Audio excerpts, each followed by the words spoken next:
Have you ever wondered what type of personality you are? Passionate, calm, grounded, ethereal? How to harness your unique characteristics? How to avoid the pitfalls and to maximize the strengths of your particular personality type? I'm excited to begin a new 4-part course called the 4 Elements course. This will be part 1, the Kabbalah of fire. We will then go to the Kabbalah of wind, water, and earth. The 4 elements, 4 archetypes that each one of us has, but some are more primary than the others. So please join me.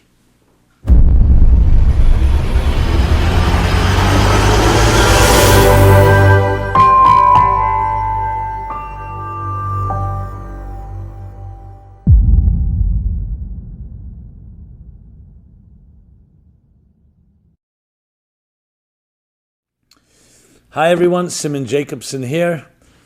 I am pleased to begin a new course, a 4-part course called the 4 Elements course.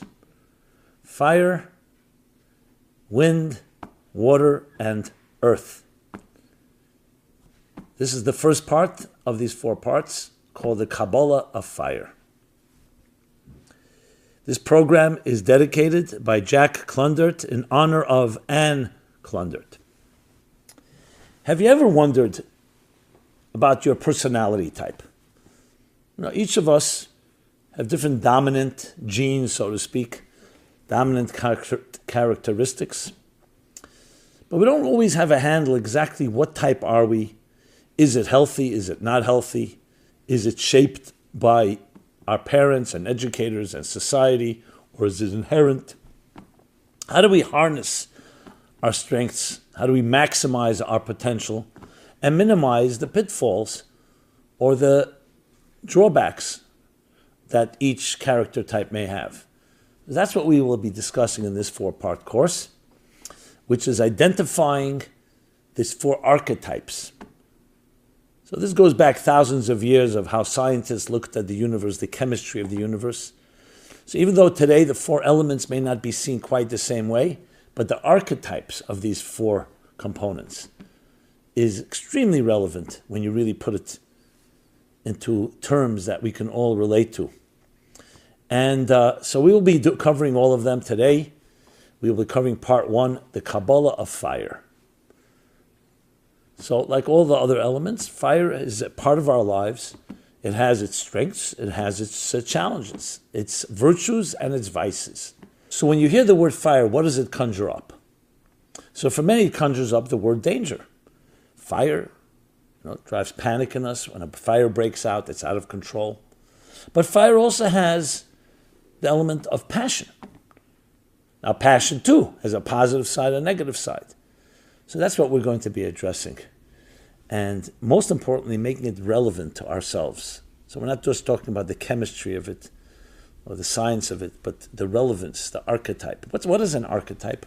An archetype is a type of template. It is a quintessential feature. So all of us have all 4 elements within us. We have the fire within us, we have the wind within us, we have the water within us, and we have the earth within us.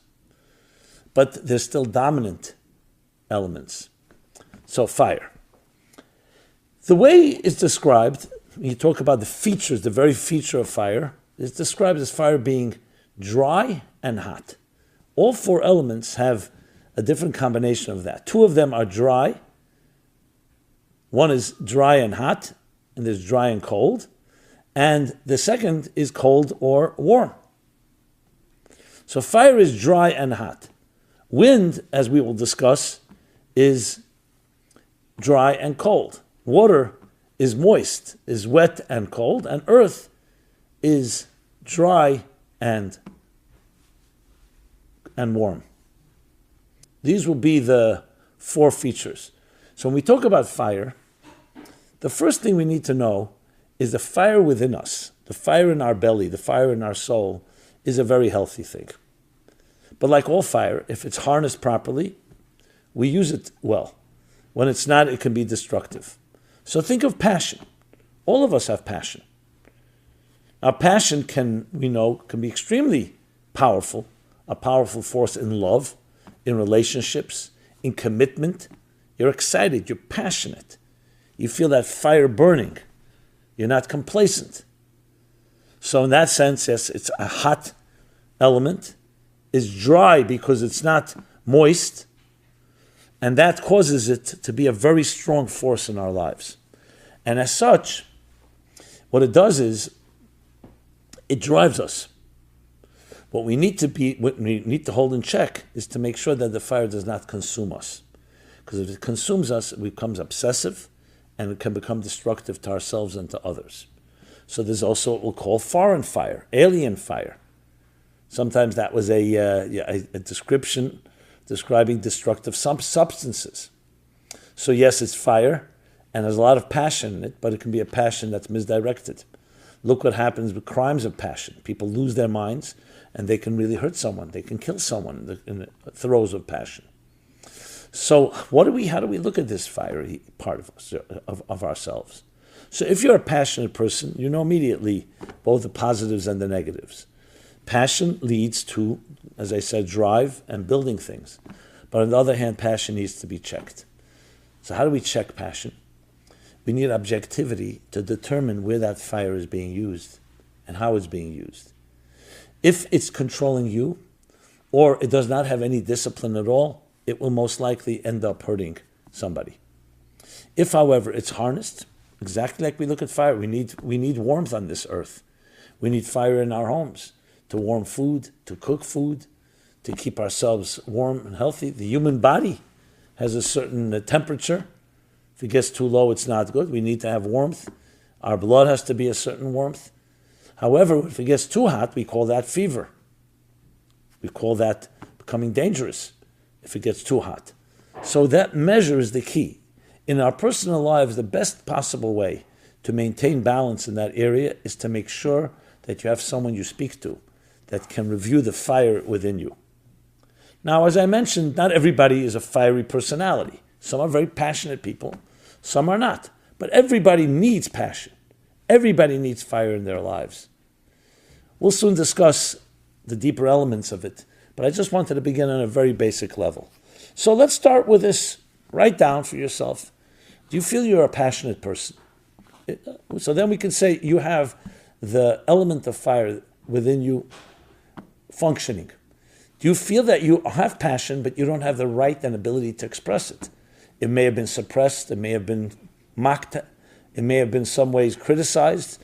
So you've learned to just control yourself. So then you may have a fire within you that's waiting to express itself, but it's not fully expressed. So this is important to document this. You want to evaluate yourself first.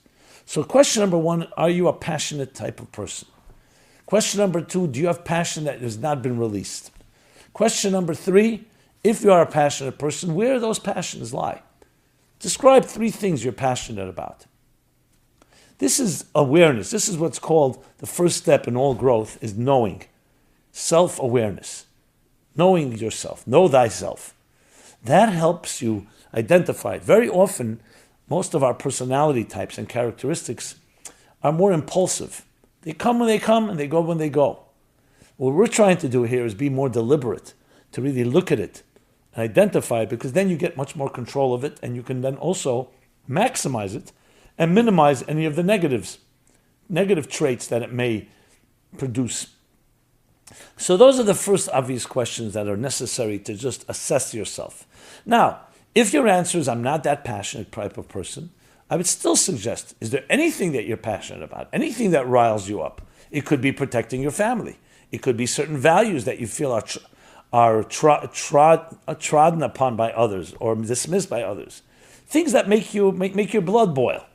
Yeah, the word fire, boil. It's things that make you upset. And again, there's 2 directions here. If, for example, you get upset about things that are positive things, that's good. If you get upset about petty things and nonsense, that's not good. So then let me introduce you now to the next step, which is the features. What are the character features of fire in our lives? So the first I mentioned was passion. And passion can go in both directions, as I said. But there's two others that we're talking on I'm going to mention some positive elements and some negative ones. The positive ones is passion, a healthy passion, something that you really believe in, and that makes your blood boil in a good way because you believe in it. You're not neutral, you're not ambiguous, and you really believe in something, which can be categorized under the category of passion. And other positive things of fire is the drive that it brings, love, that you do things with a type of excitement. What about the negative side? The negative side are usually classified into two. One is, of course, anger. Anger is fire. Fiery anger, fiery rage. It's a fiery element. It's dry and hot. That's what it is. And as such, it's a force that can be very dangerous. We know what anger can do. When people get angry, they get out of control. Like a fire, they consume themselves and others. Things that bother you to the point that they eat you up alive. Talk about your blood boiling. It could be boiling for the wrong reasons. It can go into areas of resentment.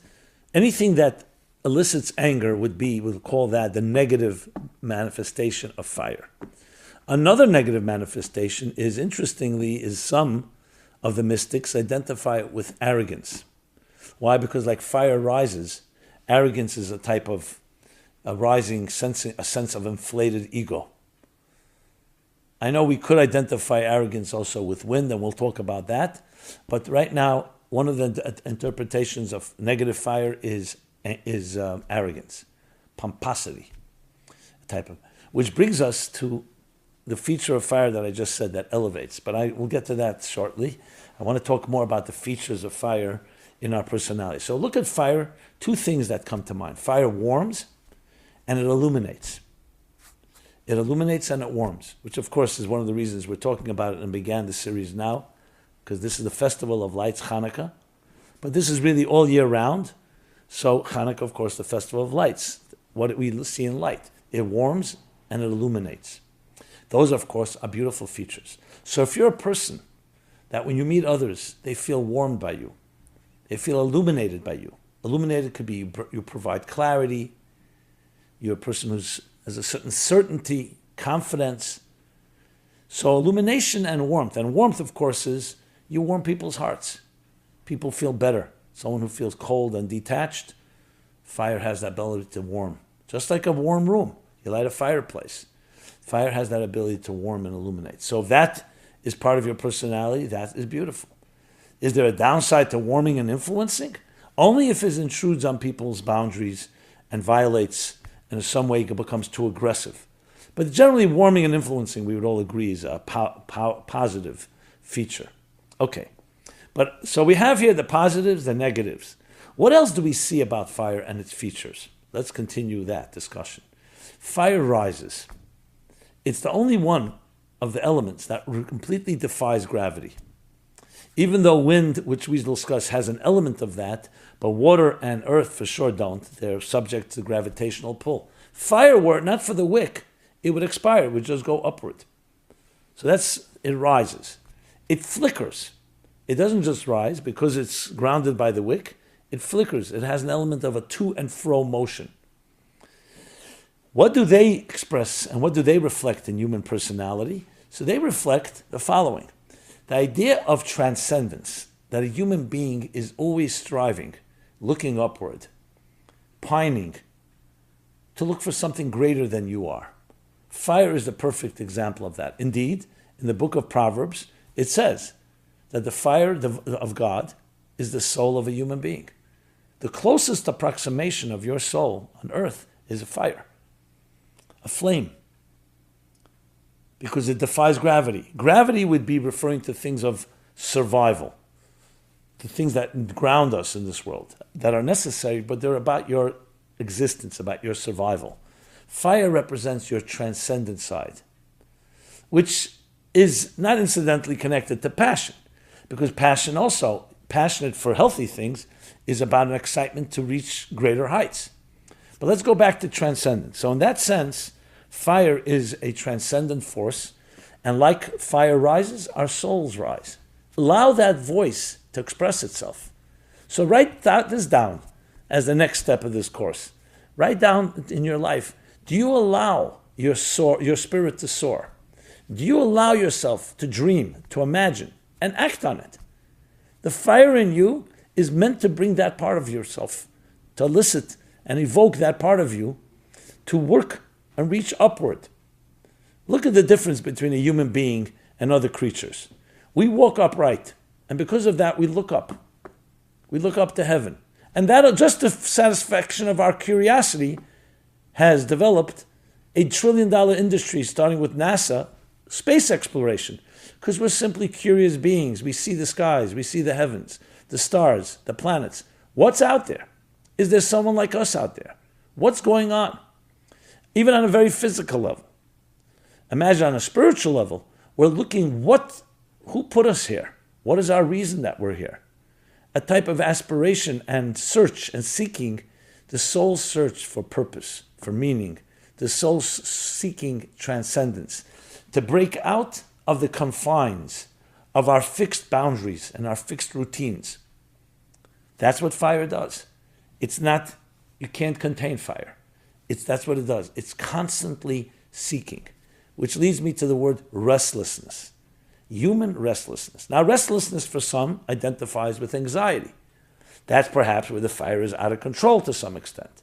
But in a healthy sense, it's the healthy angst that each person should have, that restless spirit, that you're not satisfied with animal bliss. You're a flame, a burning flame, seeking, reaching, licking the sky. And then you have your wick, which is like your body, that grounds you to make sure that you don't fully just expire in a type of burnout, which unfortunately people have done in that search for transcendence. When you don't have the counterbalance, which we'll talk about shortly, can create, again, an extreme fire that consumes them. So this brings me to the next point in fire. The flickering element is what the Kabbalists call rotze and shuv. Literally means to run and return, to and fro, tension and resolution. The tension of that angst, of that seeking, of that restlessness, because you're looking for something greater than yourself. You're not satisfied with animal bliss, which I mentioned earlier. Animals do not look upward. They focus on the ground on which they live. They breed, they protect their young, they feed. Very basic. They have not improved their lives, built better technologies. They're not interested in mobile smartphones or any phones for that matter. They don't go to therapy. They don't have that restlessness that humans have, because the fire in them is focused completely to the things, their survival. We do have that restlessness. And as I said, it needs a counterbalance, which is why fire flickers. It reaches upward only to come down again and back and forth. Literally, like what? Like a cardiogram. The wave. Peaks and valleys. If it's extreme, the peaks are too high and the valleys are too low, that's a wildfire and not a smooth one. That creates anxiety. Or it creates too much complacency. So you want to have the perfect measure of reaching upward and coming down. Tension and resolution. A healthy tension that I want to grow, and you're restless and you work toward it. And then resolution that you're not only driven by that tension, you also have resolve. You internalize. So you're like climbing a ladder, always looking upward, looking to reach greater heights, but then internalizing before you move forward. When you climb a ladder, you don't climb 10 rungs at a time. One step forward, the other foot is still on the lower rung, then that goes to the next higher rung. And you do it in a process, in a systematic process, which allows you to balance it and create harmony. Because as I said, you don't want extreme fire. When you see, for example, a log burning, a log that's wet or moldy or something like that, that's a fire, that's a wildfire. It's sparkling, it's noisy. When you see a log that's dry, we said dry and hot, and a flame burns, there's a certain calm to it because it's burning, but at the same time, it's also balanced. So you want to make sure that that balance is always in place. So we've covered quite a few different elements of fire. To just sum up, we talked about passion. We talked about the drive. We discussed the element of fire of warming and illuminating, warmth and illumination. And now we've discussed tension and resolution, transcendence and resolve, a constant need. And what does that reflect? I was going to say earlier, that reflects the heartbeat, contraction and expansion, the cardiogram, the wave, the breath, exhale and inhale. These are all examples of the two poles that fire represents. So you see from this, my friends, that fire is a feature that helps us understand ourselves better. Because if you can identify that fire element within you, you now have a good picture of those components. And the more you can describe it in your personality, which is why I suggested writing things down, then you basically are identifying the fire within you. Let's take it now into a practical game plan. Also, we should also mention, before the game plan, the negative aspects of fire. I spoke about anger and about arrogance. So, of course, we need to do is make sure that's checked. Now, is it all right to get angry for the right reason? As long as you're in control of it. When you light a fire and you're in control of it, then you allow it to grow to the point that it achieves what it has to achieve. Warming food, heating or boiling water. But if the fire gets out of control and you're not in control of it, and it gets into control, then you have trouble. So if you're talking about anger, which is very deliberate, where you say, I'm upset about something someone I love has done, or something I have done, but does not turn into a rage, an uncontrollable rage. It's deliberate, it's planned. Then you're talking about that you care. Caring is not anger. Caring means I'm not complacent, I'm not indifferent, I'm not apathetic, I care. That would be an example. I wouldn't call it anger, to be honest. I would just call it caring, concern. Fire, as anger, is usually an anger that is not in control, and you can justify from today till tomorrow, but it's not a healthy expression. And the same thing with arrogance, that burning arrogance, where you feel greater than others, you rise, you try to be dominant, and so on. That does not have a positive side to it. If indeed you have something in your life that is important to be achieved, like people are leaders, a leader does not mean you have to be aggressive about it, which leads me to the fire element of aggression. Fire has an aggressive side to it. It's aggressive. That's why it's frightening. It identifies with the color red. Water will identify with white, blue, but fire identifies with red. Red, look at why red lights. Because red, everyone knows, is a form of like danger. Stop. It means be careful. Which leads me to yet another feature of fire, as the Kabbalists put it with the word gevura. Gevura means, literally, it can mean power, strength, dominance, aggression. Now, there's a positive side to gevura, and that is discipline, discretion. That's why you see what fire does is it crumples things up, it contracts things. You put a piece of paper in fire or any other object, the fire will contract it, because fire is a concentrator. So in the healthy way, concentration is harnessing, is directing, is guiding, is focusing, laser energy. When fire, however, spreads and it's not focused, then it could be problems again. So that leads to the element of also that aggression. Now, aggression we know is a negative word, but to be firm is not a negative thing. Again, balanced fire, contained fire. So we have now introduced a few more features that are connected to fire, and you can list that as well. So let's now go to a practical game plan. Once you've identified the fire within you, the fiery elements in your character, then the key thing is to really now create a type of report card that evaluates how strong is that fire in your life, and is it being directed toward positive things. And don't be bashful. List as many things as you wish.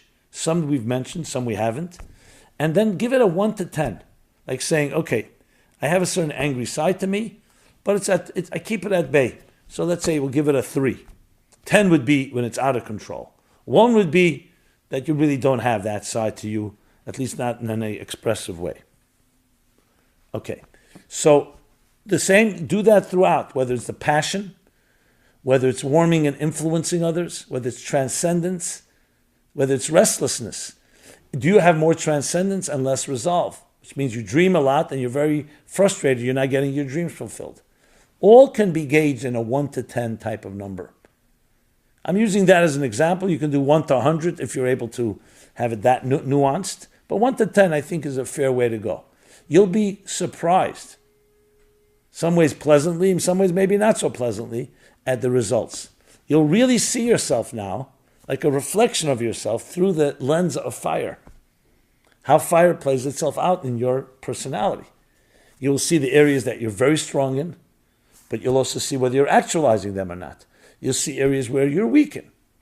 What do you think is the next step after that? Once you see it, I can assure you, your awareness itself will already want to make you work on it. Now, I'm not suggesting everything is easy to change just because you become aware of it.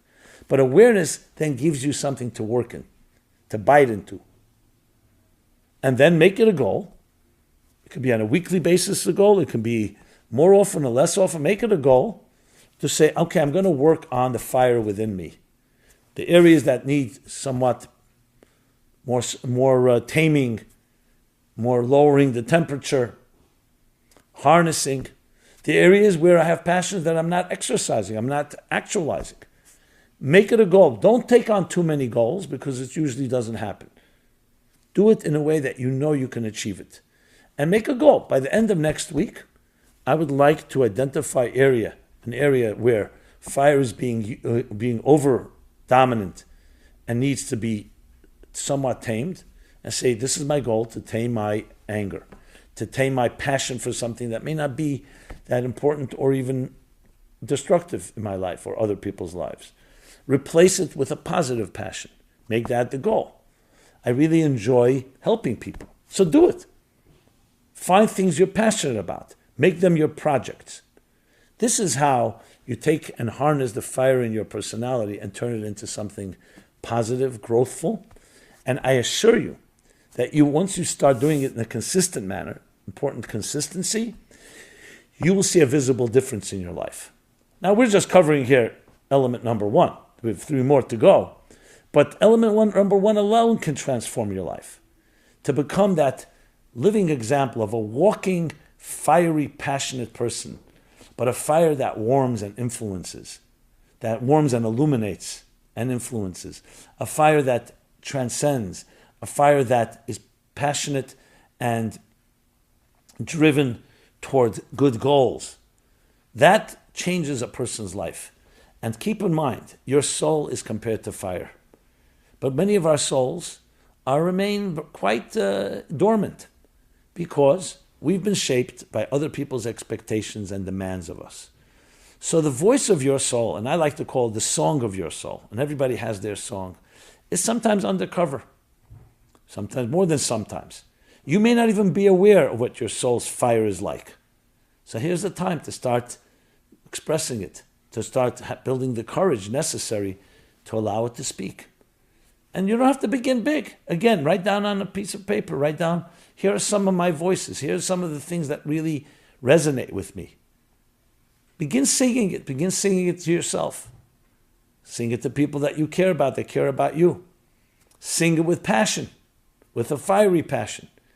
And what you'll start seeing is that there are parts of you that are MIA. They're there, waiting to be released, like a pilot flame that just needs that type of fanning to get it expressed. But that's what it's about. So allow yourself to do that. Make it a goal to express and develop the fire within you. Now, when the mystics talk about fire, as I mentioned, there's that element of that Rotze and Shuv, I said, to and fro, tension and resolution. But there's another thing I want to address. Fire is often used in terms, even drugs are sometimes called foreign fire, alien fire, because they're very powerful, and they are consuming. But the problem there is they consume you instead of you consume.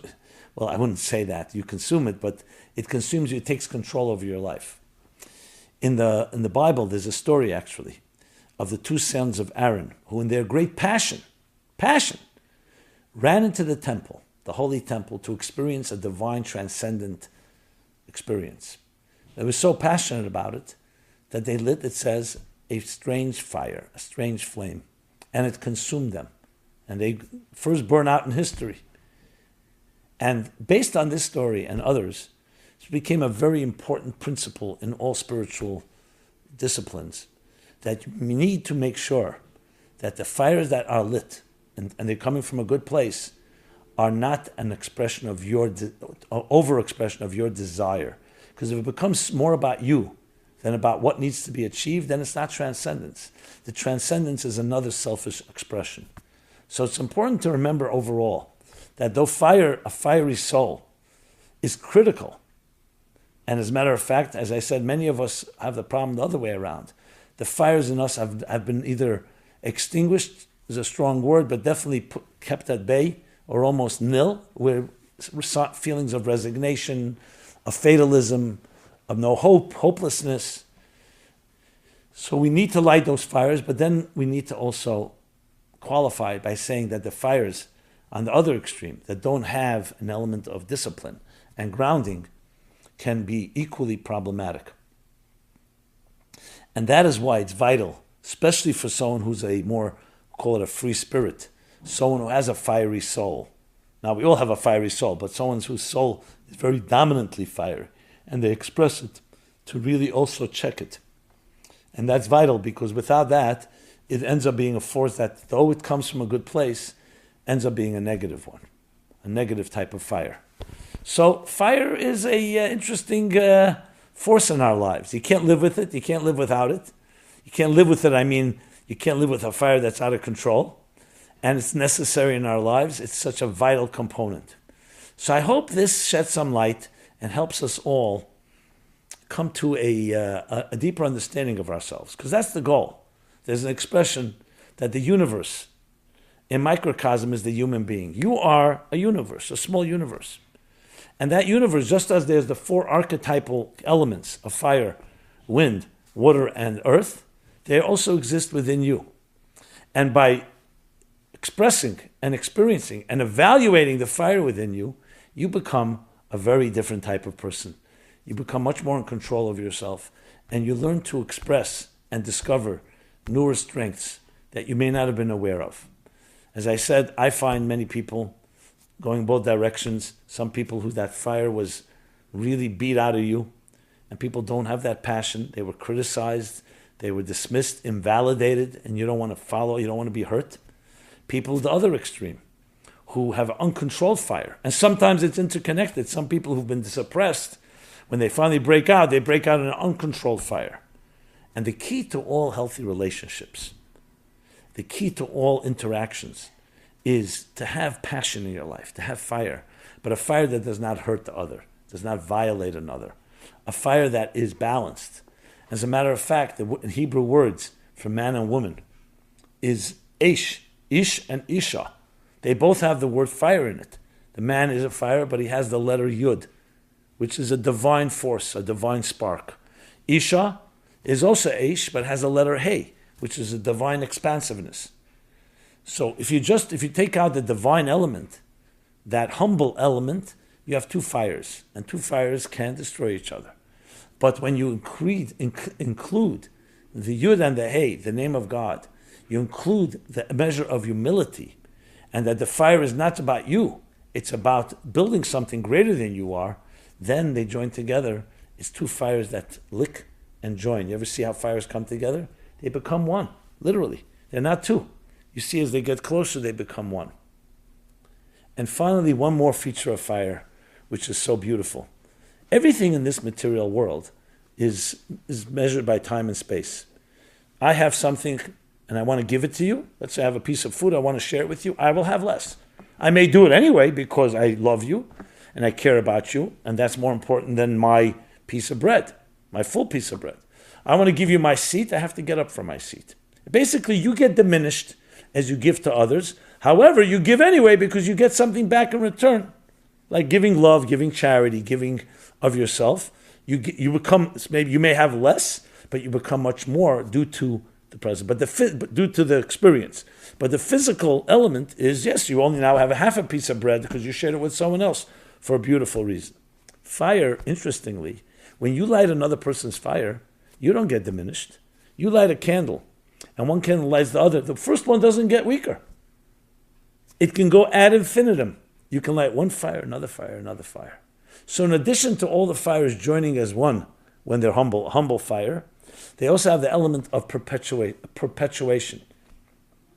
It can warm and influence and warm and illuminate and influence other people, and you don't become less. As a matter of fact, you become more. Not just the quality, but the fire becomes greater, and fires join, everything becomes greater. So we have here another example. Fire is yet another example of doing things that perpetuate without weakening the initial entity. So my friends, I hope you use these fiery lessons and messages in the fullest possible way. Passion, drive, transcendence, illumination, warming, in ways that are perpetual, in ways that create more unity, and ultimately illuminate your life and the life of your loved ones, of your community, and it extends as fire does, it spreads. A ripple effect, a butterfly effect that impacts the whole world and fills the whole world with warmth and beauty and light. May you be successful in harnessing that fire. May you be successful in lighting and igniting other people's passion, other people's souls. The soul that's already there, waiting, just waiting to be fanned, waiting to be expressed. Be blessed. Have a very happy Hanukkah and happy holiday, a one of light and illumination, and all the best of health. So this has been part 1 of this 4-part, 4-element series. And next week we will be doing part 2 on the Kabbalah of wind and its impact and effect in our lives. Thank you. Be well. This program is brought to you by the Meaningful Life Center. Please help us continue our programs. Make even a small contribution at meaningfullife.com/donate.